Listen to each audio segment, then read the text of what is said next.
Hello everyone, my name is Professor Dave and I will be your guide for this semester as we explore pre-modern world civilizations.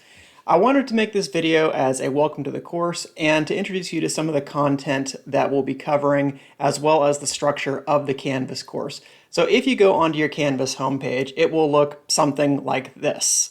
Obviously, your course list may vary, but for our course in particular, we're going to click on History 2, and I would always suggest that you start by clicking on the home page rather than going directly to the Assignments tab or the discussion board, because there are lots of things that are posted on the home page that you might not otherwise see if you only access the assignments. So if you click on our course, it will look something like this. And you can start with the syllabus section, aka the Start Here section, which will give you all kinds of important information about the course. There's a little welcome page here that includes a copy of this video once it's updated, some information about me, the course description, the outcomes, the required materials, including the book, the grading standards, which I'll go over here momentarily, the typical participation policies and workload expectation, and the all-important critical dates and course schedule. So make sure that you pay attention to that for the significant due dates in the course. Before we get started, I thought it might be a good idea to give you an idea of why you should be interested in this course. I think that's a perfectly reasonable question to ask since you're going to commit about 16 weeks of effort to our discussions here. So for one thing, I think a good reason is that it's just inherently interesting. In general, I think that people have a sort of drive toward wanting some kind of narrative or some sort of explanation for different events in life. People love stories. This is evident from the creation of all kinds of novels, movies, podcasts, you name it, people love a good story. And people in particular seem to gravitate toward true stories. That's why anything based on a true story tends to be very well regarded, or at least tends to generate a lot of interest. History gives us the opportunity to try to tell true stories.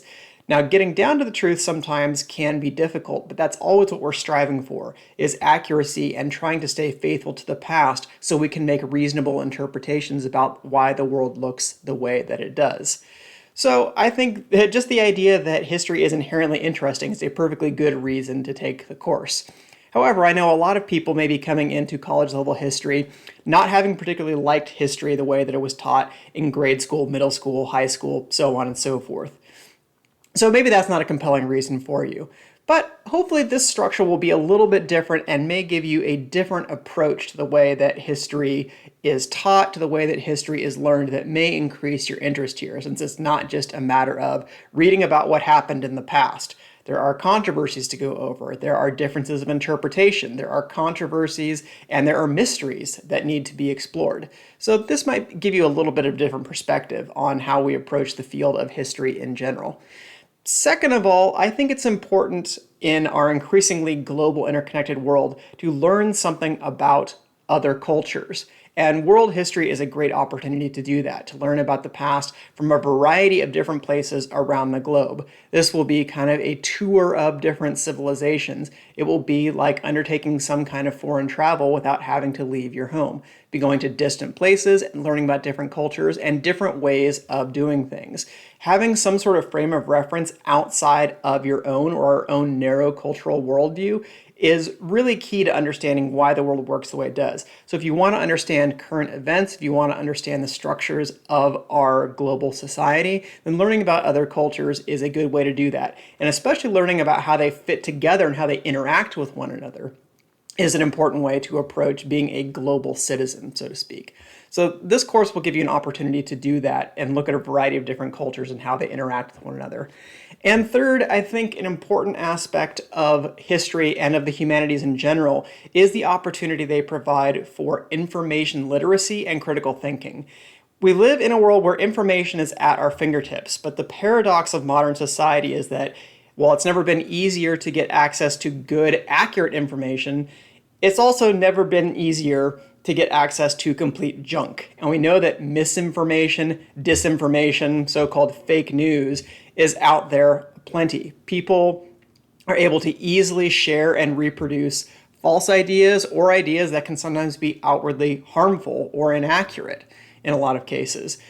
Being a good student of history means being able to think critically and to evaluate sources in context, to try to sift through information and see what bits are accurate, which bits may have pieces of truth but require a little bit of skepticism in reading them, and which in some cases can be discarded or viewed as inaccurate or otherwise flawed sources of information.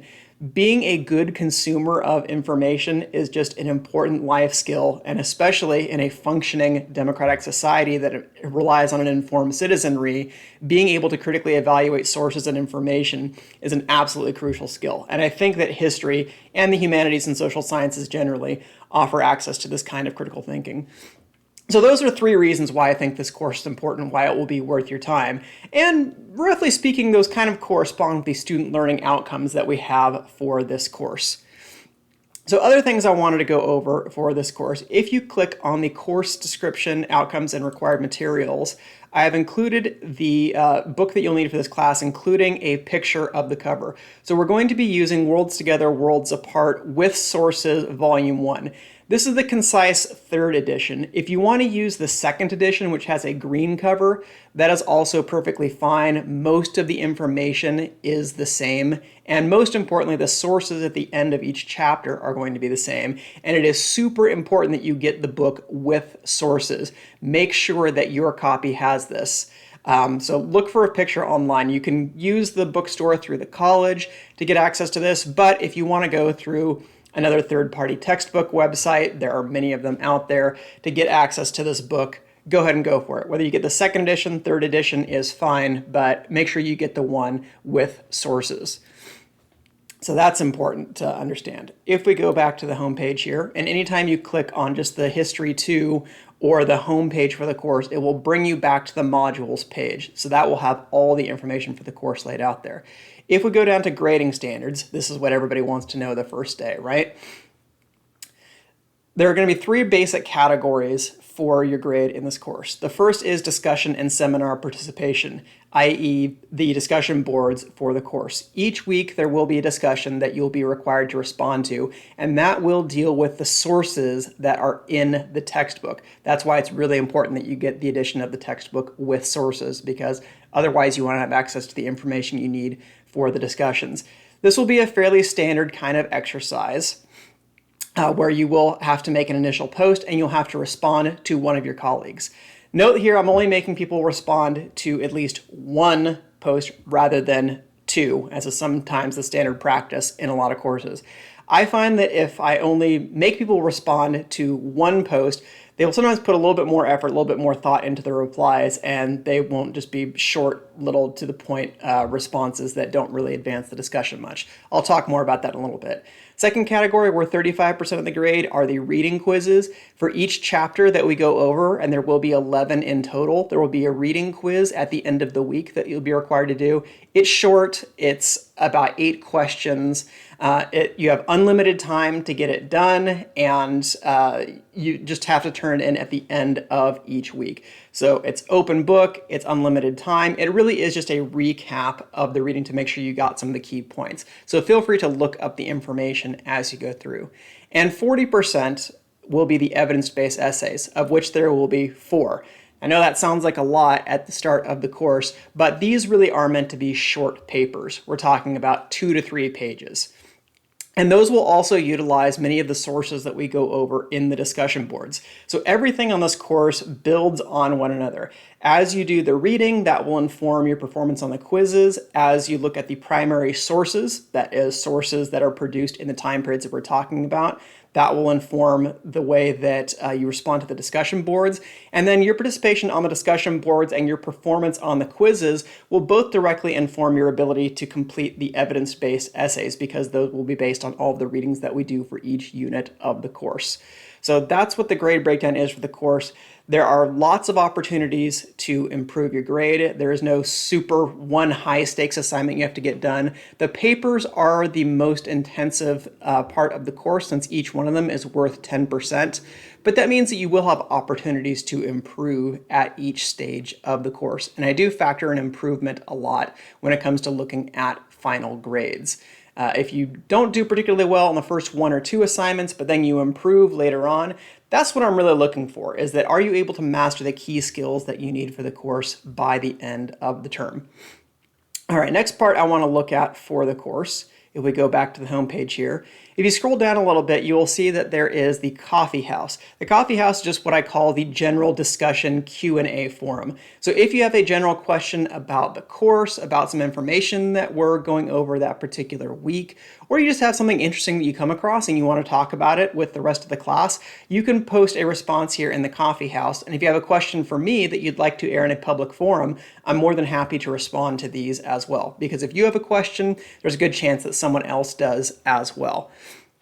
I want to go over what a typical week will look like in this course. Now, for the first week, all I'm asking is that you get access to the book and that you complete the class introductions discussion here to introduce yourself to me, to your classmates, and just get some of the basic information about the course down. So make sure that you go through the course syllabus in the Start Here section and then respond to the class introductions. Starting next week, that's when we're really going to get into the material. So a typical week begins with the reading guide. Each chapter of the book has a reading guide associated with it. And if you click on each one of these pages, it has a listing of what the reading is. There is a list of key terms here. And then at the end, there are critical big picture questions. Now, all of these are meant to stimulate your understanding of the reading. You don't have to turn these in directly, but I would suggest using these key terms and discussion questions as a skeleton for your notes. Because yes, you should be taking notes as you read. Just reading each of the chapters, and you notice here that it's about 50 pages, so that's a good chunk of reading. Just the reading itself, you could probably get done in about an hour, maybe an hour and a half, maybe 2 hours, depending on how long it takes you to read this material. But by taking notes on each section, just having a little outline of the chapter, maybe a little entry for each of these key terms, and then 1 or 2 sentences on these big picture questions, that will A, help you retain the information much better, and B, it will also help prepare you for the quiz, because when you look up the quiz questions, there won't be a one-to-one correlation necessarily with the key terms or these big picture questions, but I bet they will help you jog your memory when it comes to understanding some of these critical themes for the course. So that will certainly help you narrow down the correct answers on the quizzes, and it will also just improve your retention overall. So please, please, please take a look at the reading guides, because these are meant to be a sort of GPS for getting you through various parts of the course. Second part is going to be the history media section for each of the chapters. And this will have a variety of different graphics, of additional information, and some helpful videos and things like that, many of which come from the Crash Course World History series, some of which are produced by yours truly, by Professor Dave, and others of which are just going to be drawn from other sources. Some people may find it helpful to watch the videos in the history media section before you do the reading, so you have kind of a primer on what you're going to cover for that week.